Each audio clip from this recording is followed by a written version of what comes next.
देखो भाई, आज हम शुरू करते हैं आपके इसकी एक्सरसाइज का अगला टॉपिक 4.3 इस चैप्टर का। एक्सरसाइज 4.3। तो आपकी ये जो एक्सरसाइज है, अब वही हम जो काम कर रहे थे वो कर रहे थे क्वाड्रेटिक इक्वेशन पर, उसके रूट्स निकाला। इसमें आपकी जो सेकंड मेथड रहेगी, कल हमने चर्चा की थी इसके फैक्टराइजेशन मेथड पे, गुणनखंड विधि पे। आज हम बात करते हैं इसकी सेकंड मेथड, दूसरी मेथड आपके फैक्टर निकालने की, इसके सॉल्यूशंस निकालने की। वो है आपके पास मेथड ऑफ कंप्लीटिंग स्क्वायर, पूर्ण वर्ग बनाने की विधि। तो कंप्लीटिंग स्क्वायर मेथड जो है वो क्या चीज है आपके पास पूर्ण वर्ग बनाने की? तो आपके पास वही क्वाड्रेटिक इक्वेशन देता है वो। अब इसमें भी वो दो ही टाइप की इक्वेशन, एक तो बनी हुई इक्वेशन आपको मिल रही है, फिर बाद में बना लेंगे। फिलहाल हम बनी हुई इक्वेशन जो अपने पास दे रखी है, इसका फर्स्ट पार्ट है 2x square minus 7x plus 3, 2x square minus 7x plus 3 is equal to 0। इसके रूट्स निकालिए, इसके हल निकालिए कंप्लीटिंग स्क्वायर मेथड से। तो ये जो मेथड है ये कैसे काम करेगी आपके पास? देखिए, इसमें सबसे पहली चीज, इसमें टॉपिक वाइज काम करते हैं, अपने स्टेप है इसमें। तो पहला जो स्टेप है वो क्या रहेगा कि एक्स स्क्वायर का जो मल्टीप्लाई है, यहाँ जो इसका कोफिशिएंट है वो हटाना पड़ेगा आपको। यहाँ एक्स स्क्वायर के मल्टीप्लाई गुणा में आ रहा है 2, 2 को हटा दीजिए। कैसे हटाओगे? तो हम क्या करते हैं, पूरी इक्वेशन में इस 2 का डिवाइड कर देते हैं हर एक पार्ट में। तो पहले पार्ट में डिवाइड किया आप लिख सकते हो 2 से भाग देने पर, डिवाइडिंग बाई 2। इसमें भाग देते हैं तो ये आपका एक्स स्क्वायर आया। इसमें भाग दोगे, डिवाइड करोगे तो 7/2x, और अगर इसमें डिवाइड करते हैं तो आ जाएगा 3/2, और 0 में डिवाइड करने पर 0। आपका इक्वेशन बन गई है। अब क्या करेंगे इसमें हम? अब इसमें सेकंड स्टेप जो होगी वो क्या होगी कि आप एक साइड ओनली x की टर्म रखोगे, एक्स स्क्वायर माइनस 7/2x, और जो विदाउट x टर्म है यानी कि आपका जो कांस्टेंट टर्म है उसका आप ट्रांसफर कर दोगे दूसरे साइड, ये आपका आ जाएगा माइनस का 3/2। सेकंड स्टेप आपकी ये हुई। फर्स्ट स्टेप में आपने क्या किया, इसको यूनिट बनाया, यूनिट डिवाइड कर दिया, एक बनाया यहाँ मल्टीप्लाई। दूसरी स्टेप में क्या किया, जो कांस्टेंट टर्म थी बगैर x उसे ट्रांसफर कर दिया दूसरी साइड, केवल x की टर्म एक साइड रहेगी। अब तीसरी स्टेप में इस पे ध्यान दीजिएगा, इसमें क्या चीज है आपके पास कि जो x का कोफिशिएंट है, गुणांक आपके x का -7/2, इसका हाफ कर दीजिए। इसका हाफ मतलब इसमें 2 का डिवाइड और कर देते हैं, यहां आ जाएगा -7/4। अब ये जो आपका नंबर बना है इसका स्क्वायर वर्ग कर दीजिए, इसका स्क्वायर कीजिए, स्क्वायर आएगा 49/16, 49/16, 49/16। तो ये दोनों साइड ऐड कर दीजिए, ये जो स्क्वायर बना है इसको दोनों तरफ जोड़ दीजिए। तो इस तरफ जब जोड़ोगे तो इधर तो चाहे आप प्लस के 7/4 का होल स्क्वायर ही कर दीजिएगा, ठीक है। और इस तरफ आप जब करोगे तो इस तरफ आप कर दो इसको 49/16, क्योंकि यहां सॉल्यूशन निकालना है तो सीधे परफेक्ट स्क्वायर बनेंगे। ये तीन चीजें मिलके आपकी वो परफेक्ट स्क्वायर कंप्लीट करती हैं, तब इस मेथड का नाम कंप्लीटिंग परफेक्ट स्क्वायर है। तो परफेक्ट स्क्वायर बनेगा क्या? पहला नंबर तो आप ये लोगे हमेशा x, ये साइन लोगे आप हमेशा माइनस का साइन। आप इसको जांच कर सकते हो, वहां भी आपका -7/4 आया था ना, तो नेगेटिव वहीं आ जाता है, वैसे आप हमेशा ये साइन ले लीजिए अपना। फिर ये दूसरा नंबर रहेगा ये 7/4, इसका हो जाएगा इस तरफ तो होल स्क्वायर, परफेक्ट स्क्वायर, और इस तरफ इसकी कैलकुलेशन कर लीजिए। एलसीएम लिया आपने 16, तो यहाँ पे आ गया 8 -24, एलसीएम ले सकते हैं आप लोग, और 16 का 16 1 आया आपका ये, और ये 49 से मल्टीप्लाई आता है 49। अब आपका ये बच जाता है 25, 25/16 कितना बचा आपका, रफली काम कर लेते हैं, 25/16। इसको हम लिख सकते हैं 5/4 का होल स्क्वायर। अब परफेक्ट स्क्वायर बन गया आपका दोनों साइड। अब इसका स्क्वायर रूट ले लीजिए, यानी कि वर्गमूल, टेकिंग स्क्वायर रूट। तो स्क्वायर रूट जब लोगे आप इसका, तो इधर तो इसकी स्क्वायर हटा दीजिए, x -7/4, और इस तरफ हमेशा ध्यान रखिए क्योंकि 2 रूट निकालने हैं आपको, क्योंकि क्वाड्रेटिक इक्वेशन है 2 ही रूट आएंगे हमेशा। इसको प्लस और माइनस दोनों साइन ले लीजिए, प्लस माइनस 5/4, इसका भी स्क्वायर हट गया, दोनों साइड स्क्वायर कैंसिल। अब आपके ये आ गया। अब इसके दो सॉल्यूशन निकालने के लिए एक बार पॉजिटिव साइन लो, taking positive sign, taking positive sign. अब पॉजिटिव साइन लेते हो तो आपका आ जाएगा x minus 7/4 is equal to plus positive लेना आपको 5/4, इधर ट्रांसफर कर लो, x is equal to 5/4 plus 7/4, L C M आया 4, 5 प्लस 7 यानी कि 12/4, और 12/4 कितना आ गया 3। तो आपका फर्स्ट सॉल्यूशन आ गया x इज इक्वल टू 3। एक आपका इसका रूट आ गया। अब दूसरे रूट के लिए taking negative sign, taking negative sign.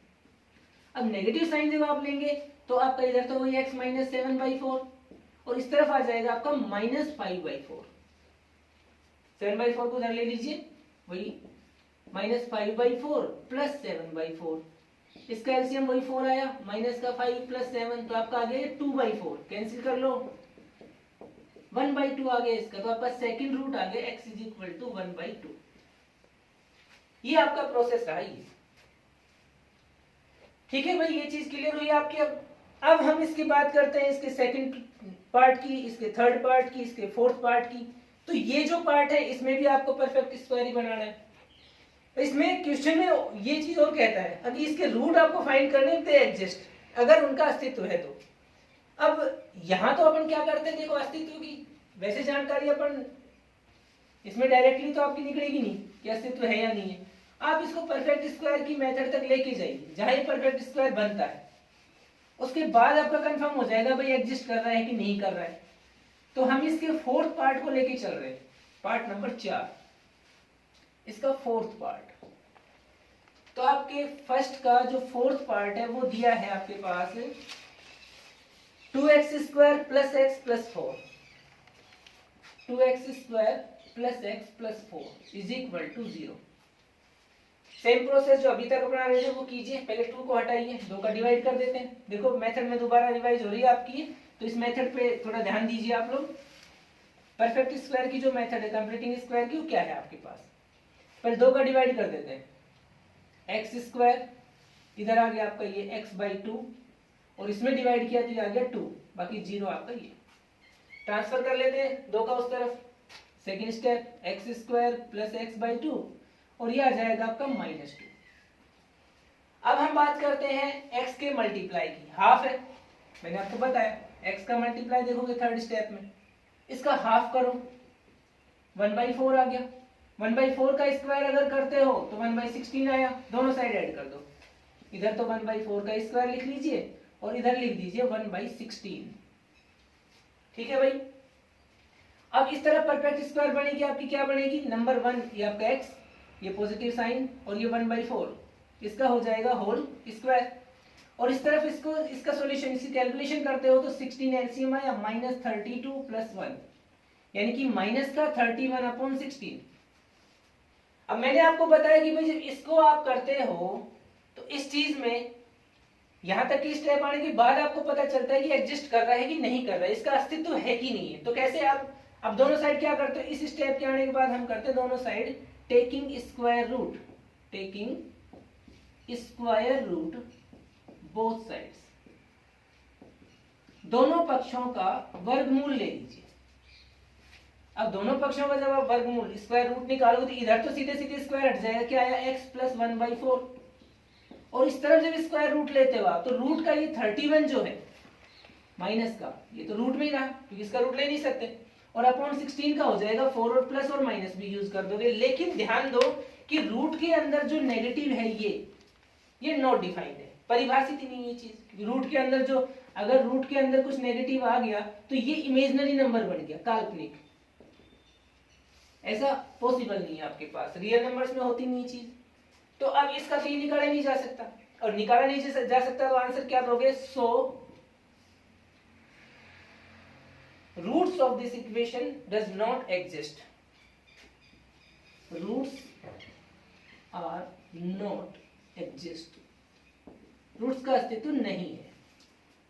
अब इस तरह करोगे इस चीज को तो आपकी परफेक्ट स्क्वायर की मेथड आपको समझ में आई। इस तरह परफेक्ट स्क्वायर बनाते हैं, रूट आ गए तो निकाल देंगे आपके पहले क्वेश्चन की तरह, नहीं आए तो यहाँ एग्जिस्ट या दिखा देंगे इसकी तरह।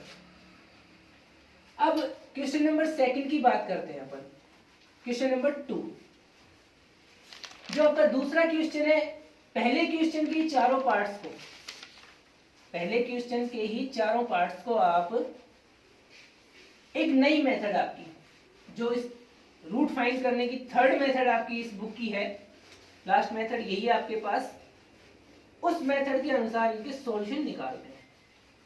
तो मैंने अभी आपके फर्स्ट क्वेश्चन का फर्स्ट पार्ट किया था, कौन सी मेथड थी अपनी, कंप्लीट स्क्वायर मेथड। अब हम उसके फर्स्ट पार्ट को कर चुके हैं, उससे आप करके देखिएगा क्वाड्रेटिक फॉर्मूले से। मैं इसके सेकंड पार्ट को जो हमने नहीं किया था पहले, अब वो कर देते हैं। क्वेश्चन नंबर सेकंड के लिए है ये, और सेकंड पार्ट है फर्स्ट क्वेश्चन का। क्या है आपका, ये है 2x² + x - 4, 2x² + x - 4 = 0। इसके सॉल्यूशंस, इसके रूट्स निकालिए। क्वेश्चन नंबर 2 के लिए find the roots of quadratic equation given in question 1, पहले क्वेश्चन का ही पार्ट है। About the applying the quadratic formula, quadratic formula apply करके इसके सॉल्यूशंस निकालने। तो क्वाड्रेटिक फॉर्मूला क्या होता है, पहले उसी के बारे में देख लेते हैं। देखो, आपकी जो क्वाड्रेटिक इक्वेशन होती है उसकी वैल्यू थी ये वाली, ये होती है आपकी क्वाड्रेटिक इक्वेशन। इसके दो रूट निकलेंगे, जो x की वैल्यूज निकलेंगी वो क्वाड्रेटिक फॉर्मूले से निकलेंगी। तो क्वाड्रेटिक फॉर्मूला क्या है, क्वाड्रेटिक फॉर्मूला हम इसको दूसरे नाम से भी जानते हैं, श्रीधराचार्य मेथड, श्रीधराचार्य सूत्र कह सकते हो, विधि कह सकते हो, श्रीधराचार्य विधि से निकालेंगे इसको। तो ये विधि क्या कहती है, इसके सॉल्यूशंस निकलेंगे इस तरह, -b ± √b² - 4ac / 2a। ये आपके श्रीधराचार्य विधि का फॉर्मूला है, क्वाड्रेटिक फॉर्मूला इसको बोलते हो। अब इसमें अपने को सॉल्यूशन निकालने के लिए तीन चीजें चाहिए, a, b और c।